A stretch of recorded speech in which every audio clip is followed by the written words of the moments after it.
नमस्कार, मैं जयमाला राजन, प्रवक्ता, जिला शिक्षा एवं प्रशिक्षण संस्थान फिरोजाबाद। आज हम डीएलएड सेकेंड सेमेस्टर के सैद्धांतिक विषय प्रारंभिक शिक्षा के नवीन प्रयास की विषय वस्तु की इकाई 3 प्रारंभिक शिक्षा के विकास हेतु संचालित कार्यक्रम एवं परियोजनाओं के अंतर्गत बालिका शिक्षा के विकास हेतु 2 महत्वपूर्ण योजनाएं NPEGEL और KGBV के बारे में अध्ययन करेंगे। प्रशिक्षु NPEGEL और KGBV के उद्देश्य, लक्ष्य और इसके क्रियान्वयन को समझ सकेंगे। इन दोनों परियोजनाओं को हम एक एक करके विस्तार पूर्वक से अध्ययन करते हैं।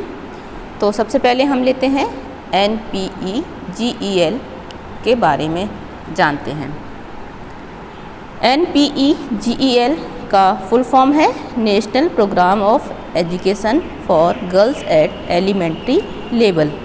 हिंदी में इसे हम प्राथमिक स्तर पर बालिका शिक्षा हेतु राष्ट्रीय कार्यक्रम के नाम से जानते हैं।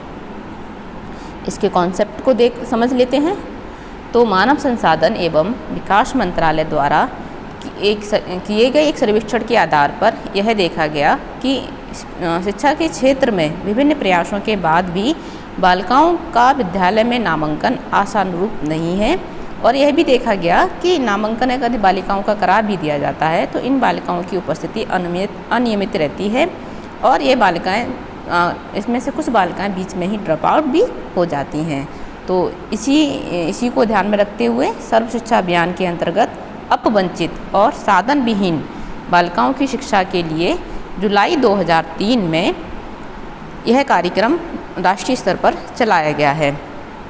इस कार्यक्रम में बालिकाओं की शिक्षा संबंधी विशेष आवश्यकताओं के अतिरिक्त सुविधाएं भी उपलब्ध कराई गई हैं और कराई जाती हैं। इस कार्यक्रम का क्रियान्वयन न्याय पंचायत स्तर पर या फिर न्याय पंचायत वार योजना बनाकर बालिकाओं की उपस्थिति, ठहराव व प्राथमिक शिक्षा की पूर्णता सुनिश्चित की जाती है। इस कार्यक्रम के द्वारा बालिका शिक्षा को सुदृढ़ करने का महत्वपूर्ण प्रयास किया जा रहा है और यह बालिका शिक्षा में आने वाली विभिन्न बाधाओं को दूर करने का एक समग्र प्रयास है या समग्र प्रयास के रूप में इस योजना को देखा जा सकता है।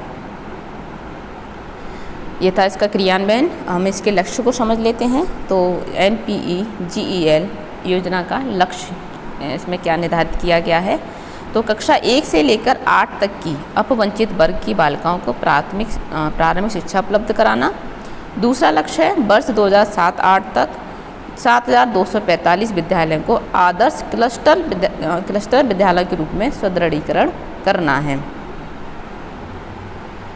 इसके उद्देश्य को समझ लेते हैं। किन उद्देश्यों को ध्यान में रखकर ये योजना लाई गई थी। तो शिक्षा में लैंगिक अंतराल को कम या दूर करना।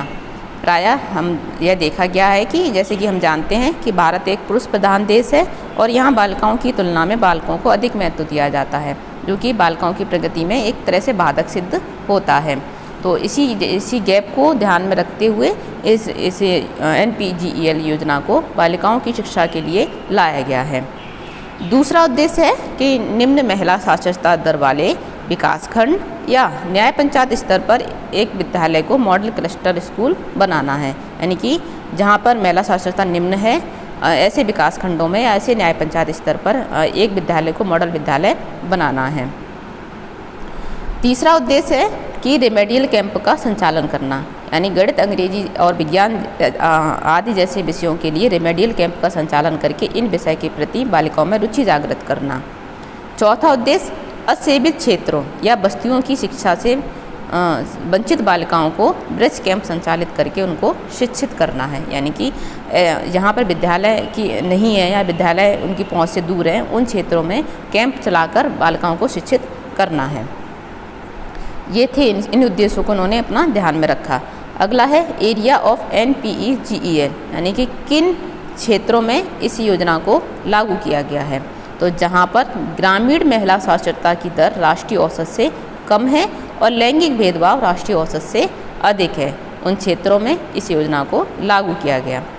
दूसरा, अनुसूचित जाति अनुसूचित जनजाति की कम से कम 5% जनसंख्या वाले क्षेत्र और अनुसूचित जाति या जनजाति महिला साक्षरता दर 1991 के आधार पर राष्ट्रीय औसत से 10% कम है, उन क्षेत्रों में इस योजना को लागू किया गया है। तो NPEGEL योजना के तहत जो क्लस्टर विद्यालय बनाए गए थे, उन विद्यालयों में निम्नलिखित सुविधाएं उपलब्ध कराई गई थीं। सबसे पहला जो सुविधा बालिकाओं को दी गई, यानी कि वर्ष 2005-06 में कक्षा 1 से 5 तक की बालिकाओं में लिखने की प्रक्रिया को सुगम बनाने के लिए क्लस्टर प्राथमिक विद्यालयों में बालिकाओं को लकड़ी की चौकी उपलब्ध कराई गई थी। दूसरा, बालिकाओं में गत्यात्मक कौशल और आत्मविश्वास विकसित करने के लिए प्राथमिक विद्यालय में प्राथमिक स्तर पर साइकिल्स की व्यवस्था भी की गई। बालिकाएं यूनिफॉर्म इत्यादि की वजह से, यूनिफॉर्म या बैग की वजह से विद्यालय ना छोड़ें, इसके लिए बालिकाओं को निःशुल्क यूनिफॉर्म और बैग की उपलब्धता सुनिश्चित की गई। National book trust of India के सहयोग से बालिकाओं में पढ़ने की कुशलता विकसित करने के लिए इन विद्यालयों में पुस्तकालय स्थापित किए गए थे और पुस्तकालय की पुस्तकों का क्रय ग्राम शिक्षा समितियों के माध्यम से किया गया।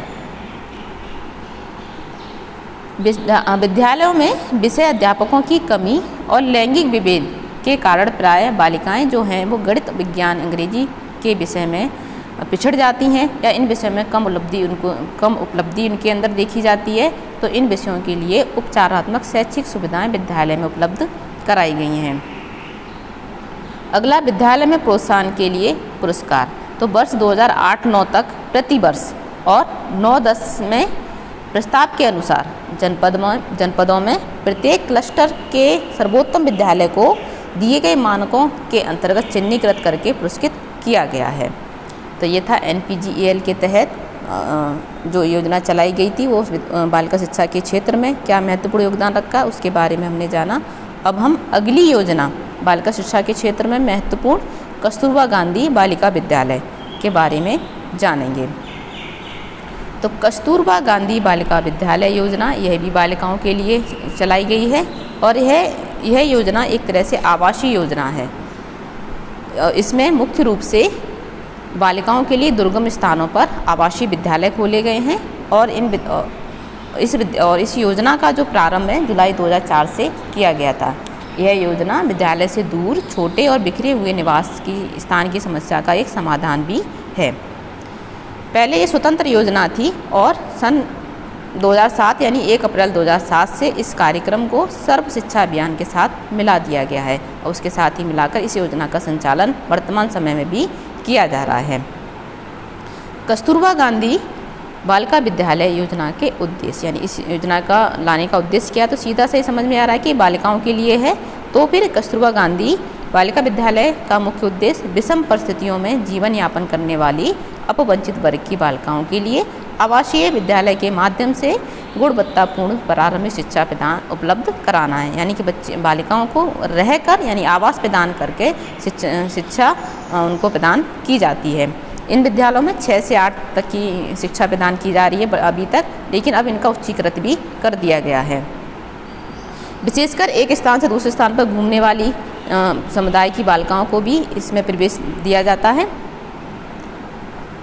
अगला है कस्तूरबा गांधी बालिका विद्यालय की योजना का कार्यक्षेत्र। तो यह योजना शैक्षिक रूप से पिछड़े प्रखंडों में संचालित की जा रही है, जहां जनगणना 2001 के अनुसार ग्रामीण महिला साक्षरता दर राष्ट्रीय औसत से नीचे और लिंगानुपात अधिक है, वहां उन क्षेत्रों में इस योजना का संचालन किया जा रहा है।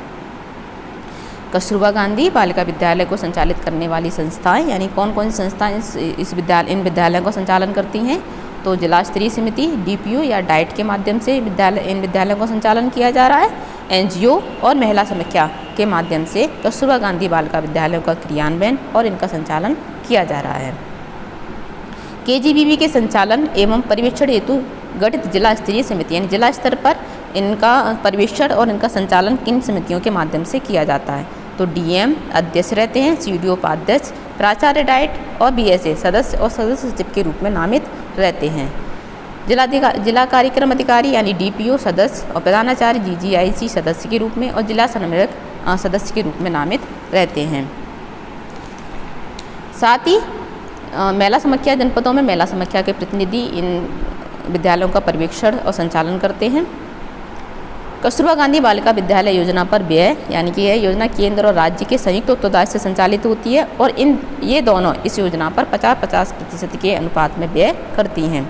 और जो केंद्र शासित प्रदेश हैं वहाँ पर इस योजना का पूरा उत्तरदायित्व केंद्र सरकार का ही रहता है, यानी केंद्र सरकार ही पूरा व्यय इस योजना पर करती है, क्योंकि ये केंद्र के द्वारा ही संचालित की गई योजना है, यानी MHRD के द्वारा ही इस योजना का संचालन किया गया है। कस्तूरबा गांधी बालिका विद्यालय में जो प्रवेश बालिकाओं को दिया जाता है, बालिकाओं को जो नामांकन किया जाता है, उसका आधार है 10 वर्ष की आयु कंप्लीट कर चुकी हो बालिका, यानी 10 वर्ष की आयु से ऊपर की बालिकाओं को इन विद्यालयों में नामांकन किया जाता है। इन विद्यालयों में इन बालिकाओं को जो बालिकाएं ड्रॉप आउट हैं या फिर बीच में पढ़ाई को छोड़ चुकी हैं या फिर वो कहीं भी इन्होंने अभी तक प्रवेश नहीं लिया है, इतनी आयु तक उन बालिकाओं को सीधे कक्षा 6 में प्रवेश दिया जाता है और ब्रिज कोर्स के माध्यम से उनको 6वीं क्लास से जोड़ा जाता है। ये थी आज की 2 योजनाएं, NPGEL और कस्तूरबा गांधी बालिका विद्यालय, दोनों ही बालिका शिक्षा के क्षेत्र में महत्वपूर्ण योगदान रखती हैं। उम्मीद है कि बालिका शिक्षा के क्षेत्र में संचालित ये योजनाएं आपको समझ आई होंगी। आज की क्लास में इतना ही। धन्यवाद।